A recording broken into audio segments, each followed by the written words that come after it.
Hello guys, কেমন আছো তোমরা সবাই? আশা করি তোমরা সবাই অনেক ভালো আছো। আমিও খুবই ভালো আছি। তো আজকে একটু কপি পার্টি দিলাম। তো আমার রূপা আন্টি, আমার ফেভারিট আন্টি, আমার সোনা আন্টি, কী আর বলবো, আমার রূপা আন্টি আজকে কপি পার্টি করলো।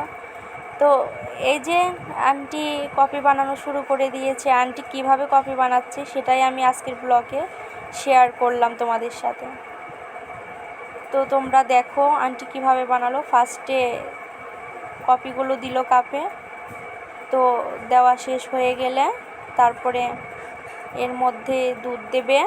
দুধ দেওয়া শেষ হয়ে গেলে মেশিন আছে কপির, তো মেশিন দিয়ে কপিটা তৈরি করা শুরু করে দিবে। সাথে চিনিও দিয়েছে, তো আমি চিনিটা আসলে তুলতে পারিনি ব্লগে, তো কথায় কথায় তাল দিয়ে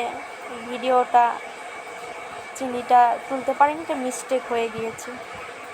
তো আজকের মতো এইটুকুই ব্লগ। ভালো থাকবা সবাই, সুমন্দিরের পেজের সাথে থাকবা, দেখতে থাকো তোমরা কিভাবে তৈরি করছে আন্টি। নমস্কার।